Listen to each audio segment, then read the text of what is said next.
Hey, well, welcome to the Campus Pastor Collective. I'm, of course, your host, Mark Cartright. Excited to be here today, bringing you another episode of the Campus Pastor Collective.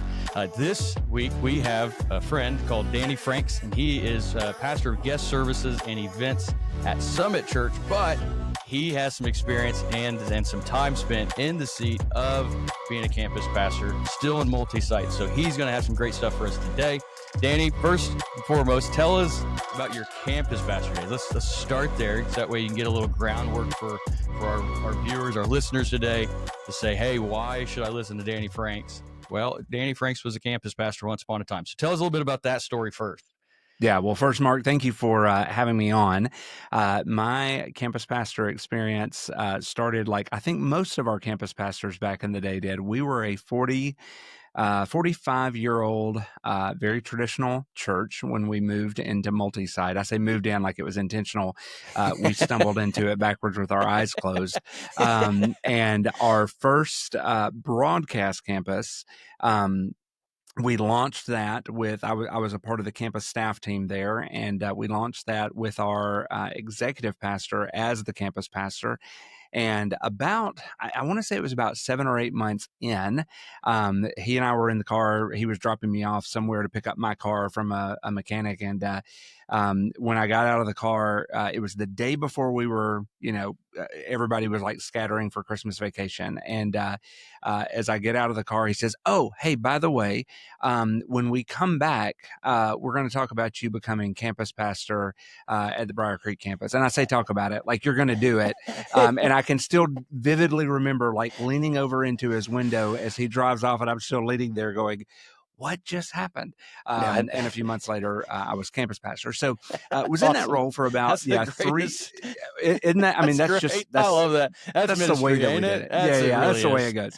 So during that season of being campus pastor, I was campus pastor at our broadcast campus, and I was guest services director, not only which was my actual role, not only at that broadcast campus, but also supposedly in charge of all the other guest services teams at all the other campuses. Yep. And you know how that goes. When you can never leave a campus, you can't see what's going on at other campuses. Yeah. So I was in that for about 3 or 4 years. We finally mercifully moved to a central staffing model with multi-site. Okay. And then at that point, my paths diverged, and I chose to go to the central staff. But yeah, still get to hang on to that on the resume for whatever it's worth. That's right. So I actually was a little similar. So I went the opposite direction. I started out on our central team staff, and never dreamt of being a campus pastor or anything of that nature. Was creative arts pastors, but I originally got hired on to do, and so oversaw creative arts at we were 2 locations, and oversaw both the locations and event, services, all that stuff, teams for the creative teams. And then I kind of got the similar deal as the lead pastor. I'm coming in for Monday morning staff, and came in a little early, and he's like, "Hey, can you come to my office just for a minute?" I'm like, "Okay, yeah, sure. No problem. Whatever." Go in there, and it's like, "Hey, so the campus pastor's stepping away." I'm like, "Okay." I kind of saw the writing on that wall, but okay. And he's like, I want you and your wife to pray about it." I'm like, "What? Am I doing something wrong here? Like, I don't know what are we doing here?" So I kind of went the opposite direction, but I still oversaw creative arts for a little over a year, as we were, of course, in the hiring process, and everybody loves hiring process of churches. So kind of similar story in that capacity. That's kind of fun. What was when you transitioned to kind of being that campus pastor? What was the thing that surprised you most about being a campus pastor? Now, of course, that was, probably earlier days of multi-site as a whole. Not everybody was doing multi-site back then, but even still, what was something that maybe surprised you most when you transitioned into that role? Yeah, I think because it was the early days and it was our first foray. I mean, the broadcast campus would have technically been the second campus because we left a remnant of folks in our original geographic location and went to this renovated warehouse or whatever. So I think in those days everything was a surprise. We were discovering new things every single day. I think looking back on it now, one of the things that is surprising to our current roster of campus pastors is, at least in my role, how little oversight I had over our campus staff teams, because everybody else on my staff team was in the exact same role that I was. They were not only serving as the practitioner at our broadcast campus, but they were overseeing that ministry church-wide at 2 Right. campuses, and then 3, and then 5, Yep. and all of that up until, I think we were about campus 5 or 6 before we moved back to that staffing model, and we all shifted back over to that central, or most of us shifted back over to that central staff. And I think now, for a lot of our campus pastors who have to do so much leadership of staff, and of course I'm doing that now in my own staff team, uh, they are kind of surprised that we just all were we were running in the same, or at least similar lanes, but we Yeah. were also kind of doing our own thing and leading our own ministries, which I know is probably way different than most of the listeners are going to have experienced along the way. Yeah.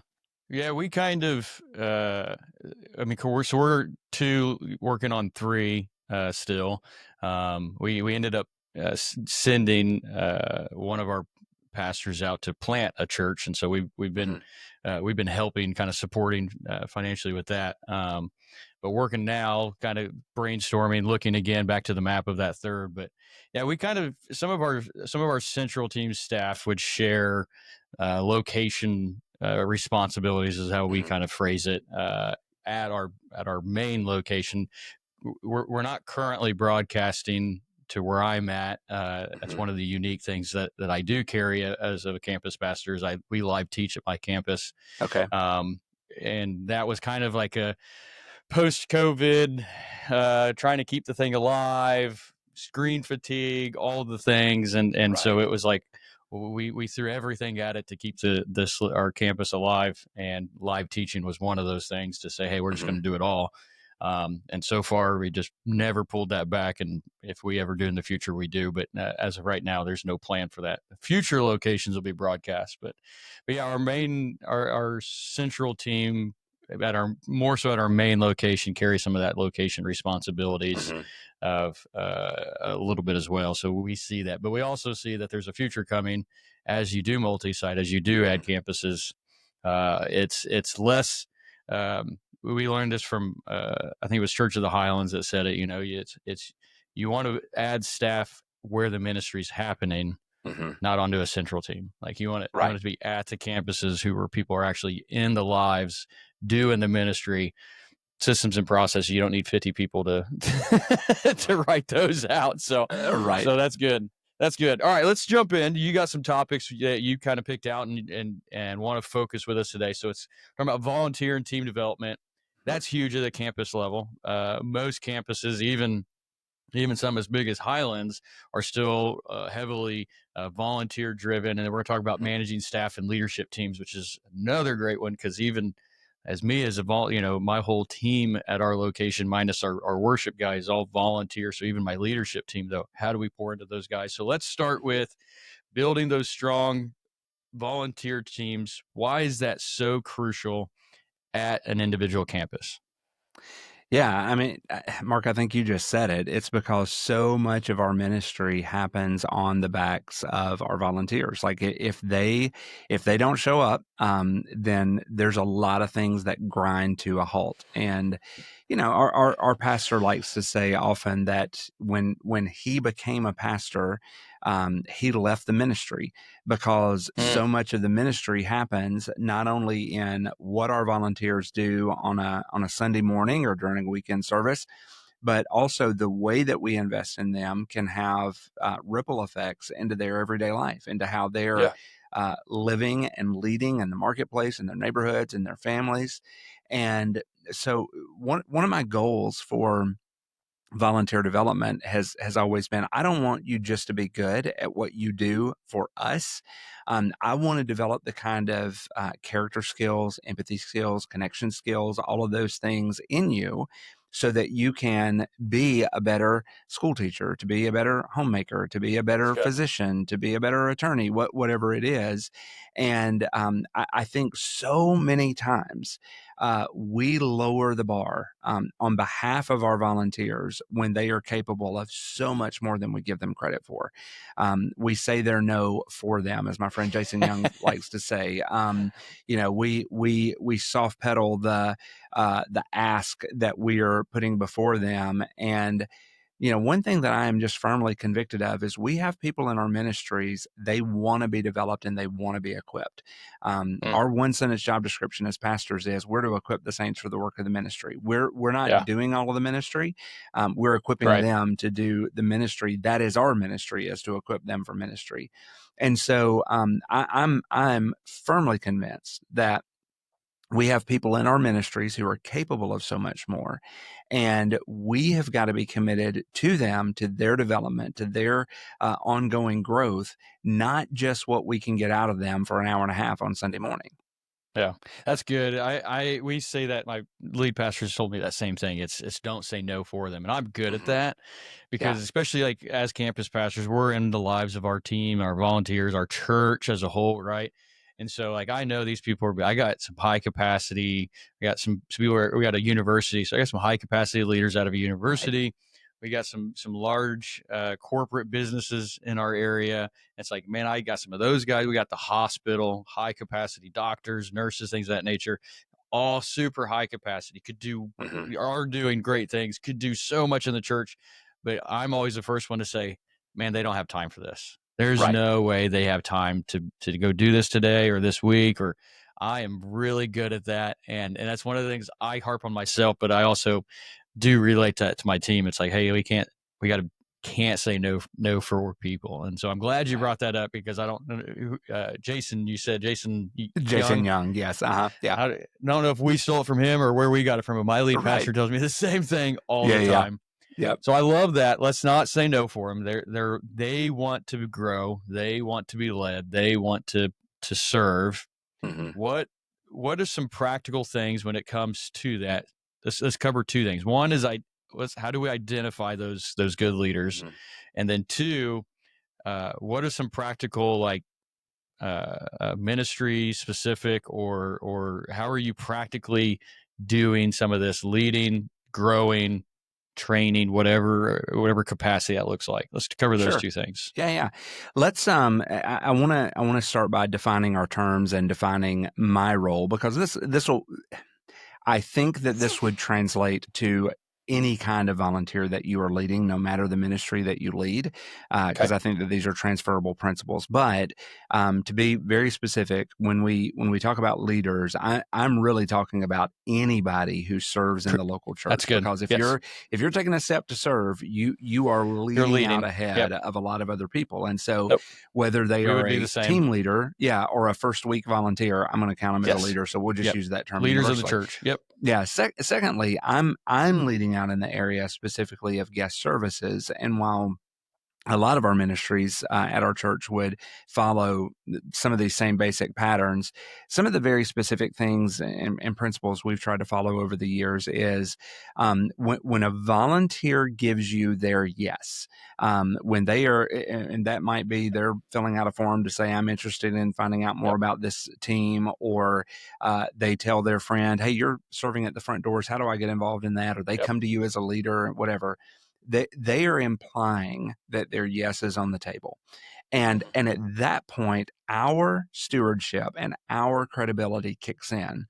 And if we don't steward that yes of theirs well, because they're trusting us with their time, their talent, their treasure, they're trusting us at a time that's kind of vulnerable and kind of scary. You're Mhm. giving somebody an hour and a half of your week, 2 or 3 hours a week, whatever it is, and you trust them to steward that time well. That they're coming to us at a vulnerable time, and if we don't handle and steward that well, then we kind of lose our credibility as leaders, and we might kind of erode the opportunity for that person to ever step into serving again.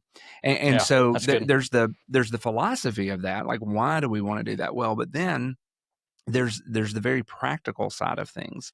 On our guest services team, we've always tried to have a very clear pipeline of, if you are interested in just serving on the team, these are the steps that we want you to take, not hoops to jump through, but Right. these are the things that we have in place already, that are always coming back around to equip you to be able to lead and to have enough information to step forward on your first Sunday.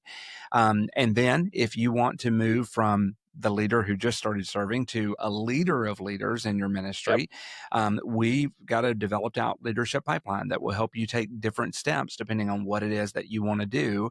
And that really is where we try to invest in them in ways that go beyond Sunday morning. I can go into more detail on some of those if Yeah, you'd let's like, do but that. that's kind of the Yeah. basic gist of it. So Yeah, let's go into some of that practicality. I want somebody to leave here saying, okay, well, we have volunteer teams, but I don't feel like I'm giving them enough. right. How can you invest a little? What would be an easy thing that any? I mean, obviously, like, we're not making decisions as campus pastors, but we Sure. could run this to our to our team and say, Right. "Hey, pastor, I want to implement this one little thing into my campus or into our campuses that we think would invest well into our leadership teams." What's something that Right, they right. could take home? Well, for us is, and part of this goes into being multi-site church, but we do have a standardized curriculum across the board. All 13 of our campuses follow the exact same onboarding processes for our guest services volunteers, and we require that all of our campuses offer that training 10 times every year. Okay. So that's basically once a month. You get to take off a month in the summer. You get to take off December, but 10 other times you're offering that training. Now, offer is a key Would this word because, I'm sorry, go ahead. would this be something like a growth track type program? This is going to be orientation for potential guest services volunteer team members. So Okay. this is going to be above and Beyond that. beyond our membership process, newcomers events, Okay. things like Yep. that. A Yep. lot of Yep. those are Okay. going to Okay. Okay. funnel into this Into opportunity. this. Yeah, Okay. but Yep. Thank you. if you want to serve, and specifically if you want to serve on guest services, you have to go through this orientation training that's offered 10 times a year. Offers a Okay. key word because we expect our guest services directors at the campus level to promote it, plan for it, have it on the calendar, be prepared to teach, all of that. If nobody signs up, we do not ding them for it, but it's got to be offered because Yep. we always want it on the horizon. So if somebody gives us their yes, we can say, great, next weekend, we've got a training that's already on the schedule. Love for you to sign up. Here's how you do that. Okay. That training has absolutely nothing to do with what they will do when they get into their role. It has everything to do with why we are asking them to consider guest services as a viable outlet for the gifts that God has given them. Okay. We focus heavily on the why. The what is a secondary thing, although at Right. some point it becomes primary. But it is Yeah. at first we are focused on the why and not the what. And we're talking about the biblical virtue of hospitality. We're talking about how you take an individual command and you help apply it on a corporate level. We're talking about systems and processes that feel very unfeeling, but are actually designed to help people connect to the local church and take steps towards Jesus. Right. And so, Right. what we found over the years is doing that, setting it up that sort of way. It actually, for people who are coming to us from other churches, it's detraining them in what they think guest services is. Nice. I'm standing at the door and I'm passing out bulletins or whatever. Yeah, that's Yeah. part of it, but you got a much bigger role than that. And so for us, what we realize, one of my favorite quotes is from Pastor Mark Dever, who says he's using this in a different context. I've stolen it and adapted it for mine. But what we win them with is what we win them to. And Ooh. so if we are expecting our guest services volunteers to deliver excellence to our guests and a high quality experience, and we've thought about it before you have to think through it, we're prepared for you, couldn't wait for you to show up, can't wait for you to come Yeah. back. If we do that with our volunteers and help them to understand that, then that gets translated and trickled down to the way that they treat our guests. That's good. And so, yeah, we want to make sure that that orientation training is as high quality as it can be because we're demonstrating to them what we expect out of them in the future. So you do 10 of these a year, and then Mhm. that rolls them into based off of how they respond, that rolls them into a serving opportunity on the team. That's correct. Yeah. That's cool. Again, that's specifically how we do it on guest services. Our kids teams follow a very similar model. Our student teams follow a very similar model. Because we do, for all of our volunteer opportunities, we always want to have that event on the horizon so Right. that they can, if somebody gives us their yes, number one, we're not putting them into a role where we've given them no training and no context. Hmm. What usually happens then is a volunteer begins to fill in blanks for themselves that you never wanted them to fill in, and you don't always Yeah. get what you want, right? That's right. So we want to be Yeah. very clear. If nothing else, sometimes we're kind of weeding through people that they kind of self-select out of it, Hmm. in the orientation, because we have a high bar for our guest services volunteers, and we want to make sure that they are doing exactly what we've asked them to do. No, that's really good. That's really good. So where do you start incorporating like the culture side, or is this like weeded throughout? Because that's kind of probably a big one that I know a lot of campus pastors, I know myself, is always working towards, is like, hey, I want to maintain our church culture, the Fields Church, for my context, Summit Church Yeah. culture. How are you infusing that throughout this onboarding, Mhm. leading team process? How are you guys doing that?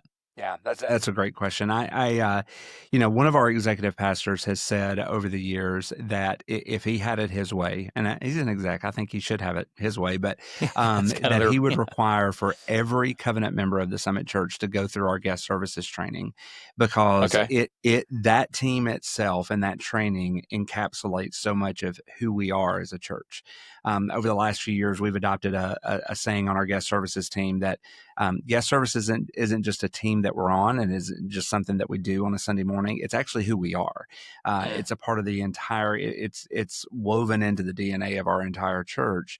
And so, with that, I mean, there's some of that in your question that we're building that culture by the way that we treat our guests. And so, everything that we're training our volunteers on is just simply reinforcing that culture and helping them to understand why we do it.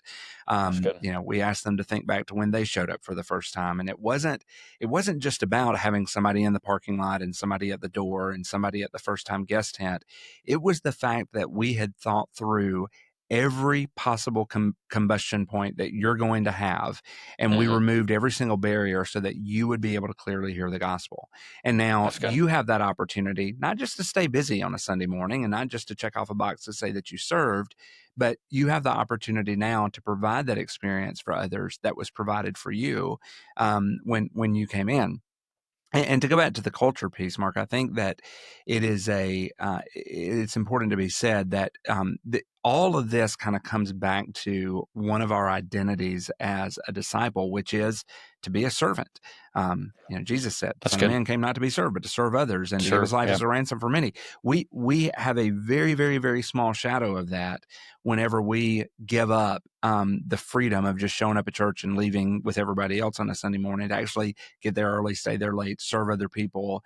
I mean, just it's a very poor shadow, but it's a shadow nonetheless of Yeah. that picture of what Jesus did for us. And so, we want our covenant members, our attendees, everybody to understand that if you call yourself a Christ follower, you have to wear the banner of servant. Of servant. That's Whether that good. is on Sunday morning as a part of one of our official teams, or whether that's during the week, or whether that's leading a small group, or volunteering at a local homeless shelter, or whatever, you have to serve, because that's the way that God has wired us to be salt and light to the world.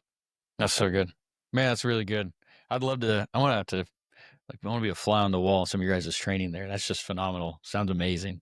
All right, let's transition just here. We got a few minutes left. I want to talk a little bit about managing staff and leadership teams. So, some campuses that's going to jump in on here is they have local staff. Some of them are more like myself. I got one staff member that serves my campus specifically. The rest of my leadership team is volunteer, but nonetheless, we're still managing these leaders of guest services or kids or students or worship, all of these things, right? So what are some of the key principal things that you maybe in your campus pastor days, still as a leader now, having staff, but also your campuses at Summit. What are some of those key principles that you guys use that have helped you guys lead that staff, them leadership teams real effectively? Yeah, that's great. The team that I lead now, our central guest services and events team, I think we're about 7 total on that Okay. team, and some of the things that I have tried to really drive home with us over the last couple of years is just, we want to be the kind of team that has enough love and trust for one another that we are willing to say the hard things out loud. When I come to you and say, this did not measure up, this is not who we are, this is not who we are as a team, this is not how we serve our larger staff, this is not how we serve our congregation, that should never come across as a personal attack against you, because That's so you good. should know that I loved you coming into this meeting and I'm going to love you coming out of this meeting. And just because I'm saying the hard things out loud, that's couched in both sides of that love. Same thing goes in reverse. Yeah. I tell my team all the time, if you don't call me out on things, I will continue that behavior, because I'm going to assume Blind that what I'm sides. doing is, I'm going to Yeah. assume that what I'm doing is the right thing. So I need you to tell me.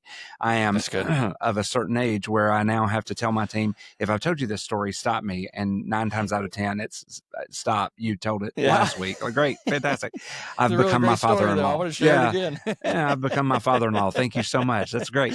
But I think it's saying the hard things out loud. On our That's good. staff, we have a list of 6 values that we try to uphold, and we drill these all the time. And one of them is, we take the mission seriously, but not ourselves.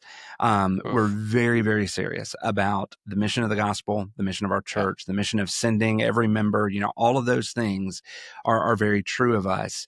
But we also have to recognize that God loves His church more than we ever will. That's right. We are fallible people with feet of clay. We're going to mess it up. We're Mhm. going to mess each other up, left to Yeah. ourselves, and we've got to depend not only on Jesus but on each other. And we also have to recognize that no matter the room, we are not the smartest one in it. Yeah. We are never going to, none of our ideas are ever going to be the perfect idea. None of our solutions are ever going to be the final solution. And so, we have to get really serious about not taking ourselves too seriously. Thankfully, we have a very fun staff culture. Good. We have a staff culture where, there's sometimes I think our there is a 6th love language, and it's sarcasm. Okay, there you go. That's us sometimes, but we really do have a staff who loves to lead together, loves to laugh together, and That's good. I think that gets translated a lot of times in the way that we are able to, kind of leave our stripes at the door when we walk into a meeting, and not feel like every single thing is riding on us getting our way in this meeting.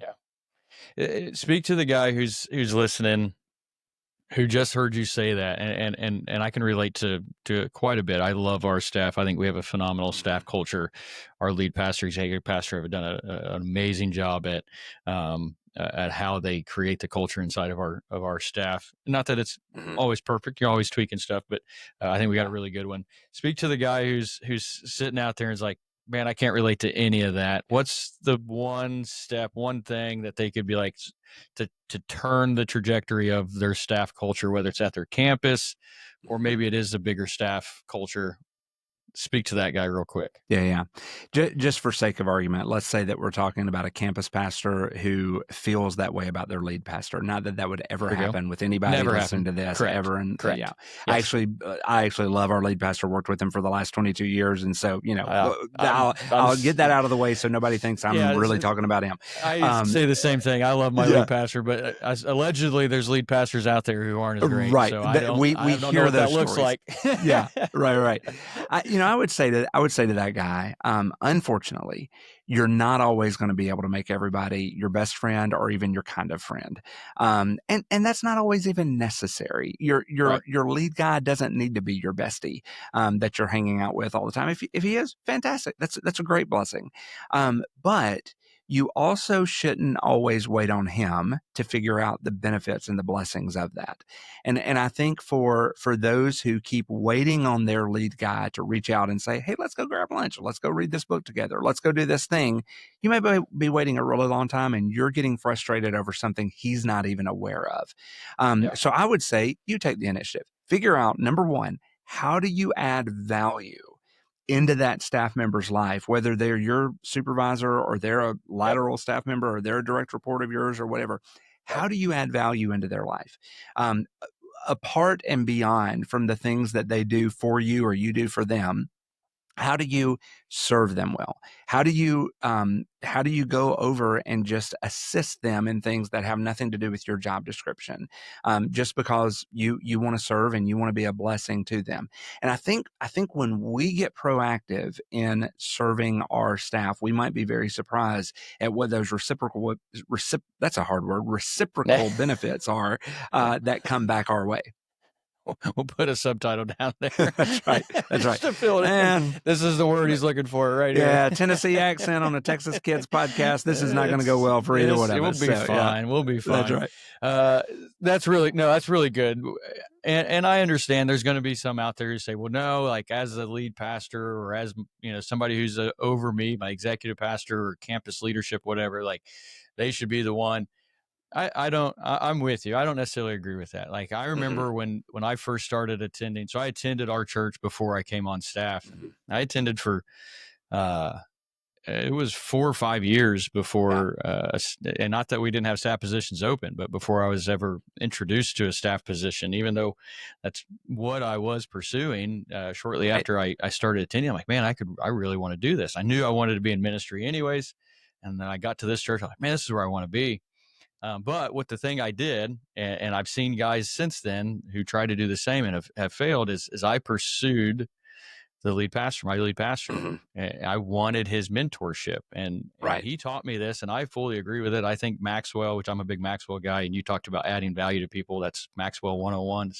You add value to people, no matter above you, below you, beside you, always add value. But one of the things that he taught me is that if in the mentorship mentee game, it's the mentee who does the pursuing. It's not the mentor. Mentor's got the knowledge. Like he's available to pass that out. As a campus pastor, if I want to have a better relationship, I need something more from my lead pastor.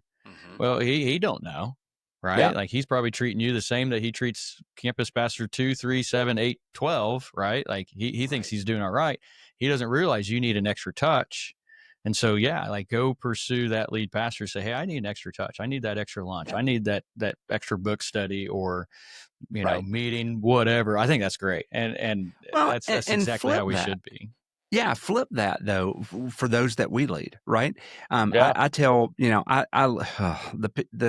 half of my team are the ages of my children, so that'll tell you kind of the world that I'm living in right now. It's getting rough, ain't it? I love them and I adore them. It says more about my age than it does about theirs. I'll guarantee you that. 100%. But I've told them all the time. I'm like, any opportunity that you want, I never want to stand in the way of that, but you've got to make it known and you've got to remind me, because I'm either not aware of it or I'm going to forget about it. And I never take it as an annoyance that you're asking to be developed in a certain way. But it may not be, the exact right that you want to know more about budgeting. Great. We're not in budgeting season yet. We will be. And so remind me when we get there.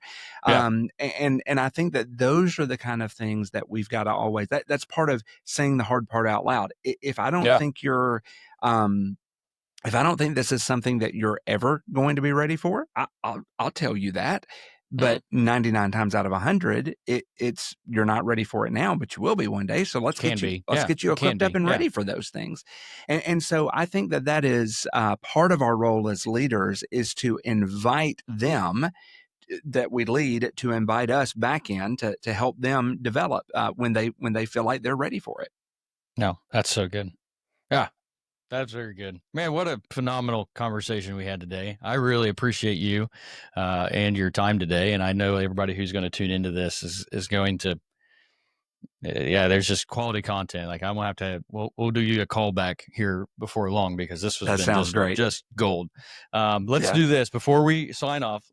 If there was, so the heart of my everything I do is one thing leadership, and it comes from the heart of we can always do one thing, and we review stuff so we can do one thing better next time, or we can do. There's always that one thing. If there was one piece of advice that you could leave with campus pastors of all the things today, or if there was one extra piece, what's that one thing you would say, hey, campus pastor, you need to hear this today? Yeah, I think back to my early days and even earlier today, and what's the one thing that I need to remind myself all the time, and that is, don't be the bottleneck. There are people in your ministry, there are people in your circle that can do it almost as good, if not better, than you can, and so you need to figure out the way to give yourself away. Todd Adkins, who used to be with Lifeway Leadership, said nobody ever got fired by raising up rock stars. And if you raise up people who are smarter and better than you, you will become the most invaluable player on your team, because nobody's going to get rid of the guy who keeps raising up phenomenal people to do the work of the ministry. So look for that. Look for the things that you're doing that other people can do. Look for the things that you're micromanaging that you can hand off and say, I officially choose not to make a decision on this, and raise up others to do those, because then the church is able to go forward. That's so good. That is so good. Man, that's it. We're just going to post that. That's all I'm going to do. All right, Danny, how can they connect? If listeners wanted to connect with you, what's the best way? Yeah, my website is probably the best. D Franks, the letter D, FRANKS.com. On that, I kind of cover three big areas: volunteer culture, guest services, leadership development. Those are kind of my big three that I'm always writing on. You can contact me through that, but dfranks.com would be the very best place. I'd love to be able to connect with some of your listeners. One of my favorite things that I get to do.